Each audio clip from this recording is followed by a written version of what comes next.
जय श्री कृष्णा। राधे राधे। आज गोगा नवमी पर हम गोगा जी की कथा सुनेंगे। गोगा नवमी का व्रत कल शुक्रवार को रखा जाएगा। जय गोगा जी महाराज जी की जय। और इस समय की बात है, श्री योगेश्वर गोरखनाथ जी अपने शिष्यों को उपदेश दे रहे थे। तब उनके परम शिष्य उग्रनाथ ने प्रश्न किया, हे नाथ, आप साक्षात शिव भक्ति स्वरूप हैं। आप ही भक्तों के उद्धार हेतु अवतार धारण करते हैं। हे परम गुरु, कलयुग के प्रभाव से जिसमें मनुष्य की बुद्धि मलिन होकर पापों में लिप्त हो जाएगी, उसमें मनुष्य घोर पापों को करने लगेगा, जिसके कारण भूमंडल पर अशांति छा जाएगी। उसमें धरती पर इन घोर पापों के प्रभाव से विभिन्न रोग फैल जाएंगे, संसार में भूखमरी बढ़ जाएगी। हे योगेश्वर, ऐसे घोर कलयुग में दान पुण्य तीर्थ यात्रा का पुण्य बिखर जाएगा, तो वह कौन सा शुभ कार्य होगा जिसके करने से मनुष्य जाति का उद्धार हो सकेगा। ऐसा सुनकर श्री गोरखनाथ जी बोले, हे परम शिष्य, तुमने बड़ा ही उत्तम प्रश्न किया है, क्योंकि कलयुग के बढ़ जाने पर मनुष्य को कोई भी सेवा धर्म कर्म शांति प्रदान कर सकेगी। मनुष्य विश्व में लिप्त हो जाएंगे, योगी ज्ञानी बहुत कम रह जाएंगे।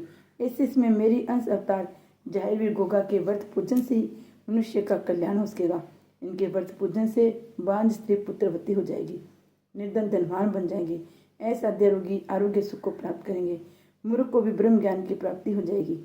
अर्थात इनके व्रत पूजन से मनुष्य की निश्चित ही समस्त मनोकामनाएं सिद्ध होगी। इनका उपासक संसार में समस्त सुखों को भोग कर अंत में शिवलोक को पहुंचकर परम आनंद में विलीन हो जाएगा। हे शिष्य, केवल तुम्हारे प्रश्न करने पर एवं शिष्य संतों एवं भक्तों को विश्व कल्याण हेतु अब मैं जाहिरवीर गोगा की व्रत कथा सुनाता हूँ। आप सभी ध्यानपूर्वक सुनो। बोलो जाहिरवीर गोगा की जय हो। जाहिरवीर गोगा जी की व्रत विधि। गोरखनाथ जी बोले, हे भक्तजनों, पिछले अध्याय में आपने श्री जाहिरवीर गोगा के व्रत पूजन से होने वाले लाभ को सुना। अब मैं कथा प्रारंभ करने से पहले श्री जाहिरवीर गोगा के व्रत पूजन की विधि का वर्णन करता हूँ, क्योंकि बिना विधि के कोई भी यज्ञ पूर्ण नहीं होता। हे भक्तजनों, प्रत्येक माह के कृष्ण एवं शुक्ल पक्ष की नवमी तिथि को श्री जाहिरवीर गोगा जी का व्रत किया जाता है। इनका विशेष व्रत सावन भादों की नवमी को किया जाता है। सावन भादों की नवमी के इन दो व्रतों का विशेष ही फल होता है। अपनी मनोकामना की पूर्ति हेतु इनके 9 या 11 व्रत करने चाहिए। इनका व्रत धारण करने के लिए निश्चित तिथि को प्रातःकाल नित्य क्रम से निवृत्त हो श्री जाहिरवीर एवं गोरखनाथ जी की तस्वीर या प्रतिमा को अपने से ऊंचे आसन पर स्थापित करे। आसन पर नीला रेशमी वस्त्र डाल देवे। प्रतिमा के पास एक छोटा सा नीला झंडा खड़ा करे। बाद में घी का दीपक धूपबत्ती अगरबत्ती जलाकर फल पुष्प गंध आदि से उनका श्री पूजन करे। पूजन में झायर चालीसा स्तोत्र कथा आरती और झायर मंत्रों से पूजन करे। संकल्प करे, हे जाहिर बाबा, मैं आपकी कृपा पाने के लिए आपका व्रत धारण करता हूँ। ऐसा संकल्प लेकर दिन भर जप करे। सबसे प्रेम भाव रखे। शाम को सूर्यास्त के समय प्रांत की भांति पूजन पर हलवे पूरी गुलगुले आदि का भोग लगाकर व्रत खोले। ये भक्त जो भी मनुष्य इस व्रत विधि से जाहिरवीर व्रत पूजन करेगा, उसकी समस्त मनोकामनाएं पूर्ण होगी। अब तुम अपना ध्यान एकाग्रचित होकर ये कथा सुनो। प्रेम से बोलो, जय जाहिरवीर गोगा जी की जय। गंगाराम जी को दर्शन। गोरखनाथ जी बोले, हे भक्तों, अब मैं सर्वप्रथम तुम्हें जाहिरवीर के कलयुग में प्रकट होने की कथा सुनाता हूँ। एक दिन की बात है, श्री जाहिरवीर गोगा जी ने अपनी योग माया से नागों के नाग ताकि नाग को बुलाया और स्वयं भी नाग रूप धारण कर रात्रि में गंगाराम को स्वप्न में जाकर नाग रूप में दर्शन दिए। ये देखकर गंगाराम घबरा गया। तब जाहिरवीर ने अपना वास्तविक स्वरूप गंगाराम को दिखाते हुए कहा, हे भक्तों, तुम डरो मत, मैं जाहिरवीर हूँ। तुमसे जो कुछ भी कहता हूँ उसे ध्यान से सुन। हे भगत, देवानगर के क्षेत्र में जहाँ मैंने उनके पास समाधि ली है, मेरा व्रत धारण कर वहाँ तुम मेरी मेरी बनवाओ। वहाँ मेरा मेला बनवाना शुरू करो। विश्व में मेरा प्रचार करो। जो भी मेरी मेड़ी पर आकर नीला झंडा चढ़ाएगा, जो मेरा नेजा व छड़ी बनाकर उसकी पूजा करेगा, घर घर मेरी जोत जलाएगा, वह मेरा प्रसिद्ध भगत कहलाएगा। जिस किसी के यहाँ संतान न हो, वह मेरी जात स्वीकार करे। इच्छा पूर्ण होने पर मेरी जात दे, उनकी अन्य इच्छा भी पूर्ण हो जाएगी। प्रत्येक नवमी को मेरा व्रत धारण कर जो मेरा पूजन करेगा, उनके कुल का नाम उजागर हो जाएगा। ये भक्त, ऐसा कोई फल नहीं है जो मेरी भक्ति से प्राप्त न हो। ऐसा कहकर जाहिरवीर गोगा जी ताकि नाग सहित अदृश्य हो गई। ये भक्तों, रात बीती गंगाराम ने जाहिरवीर का प्रचार शुरू किया। जाहिरवीर की मेड़ी का निर्माण कराकर नवमी के दिन व्रत धारण कर जाहिरवीर बाबा की पूजा की, जिसके प्रताप से उसके कुल का नाम उजागर हो गया। धीरे धीरे तौर से भगतगण पवित्र श्री जाहिर माड़ी पर आकर उनकी पूजा अर्चना कर नीला झंडा चढ़ा अपनी मुरादें पूरी करने लगी।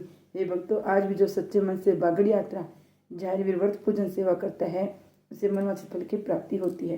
ये भक्तों, जो भी जाहिरवीर की भक्ति स्वीकार कर इस कथा का प्रचार करेगा उसे चारों फल की प्राप्ति होगी। अब मैं तुम्हें उस भक्तों की कथा सुनाता हूँ जिन्होंने श्री जाहिर बाबा का व्रत पूजन कर अपने मनोकामनाएं पूर्ण की। हरदेवी की कथा। नाथ जी बोले, हे संतो, अब मैं तुम्हें एक दुखी पति पत्नी की कथा सुनाता हूँ जिन्होंने जाहिर व्रत कथा पूजन कर अपनी मनोकामनाएं सिद्ध की। दयालपुर गांव में एक सुखीराम नाम का भगत रहता था।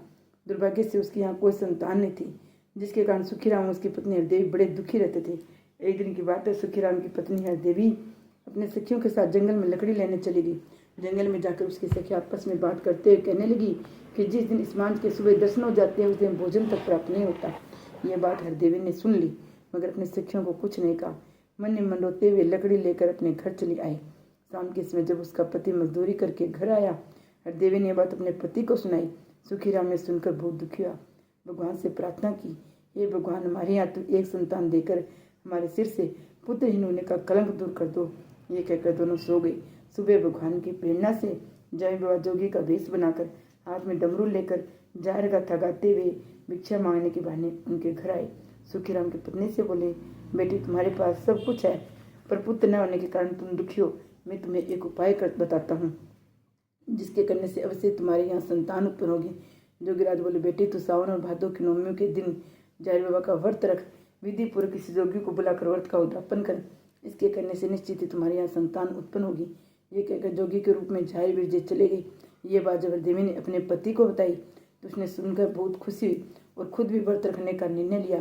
समय आने पर दोनों पति पत्नी ने मिलकर व्रत धारण किया, विधि पूर्वक गोगा जी का पूजन कराया। उसके प्रताप से 1 वर्ष बाद उनके यहाँ एक सुंदर बालक ने जन्म लिया। हे भक्तों, जो भी जाहिर का व्रत धारण करे, इस कथा को सुनने सुनाएगा, उसकी समस्त मनोकामनाएं पूर्ण होगी। बोलो जाहिर बाबा की जय जय।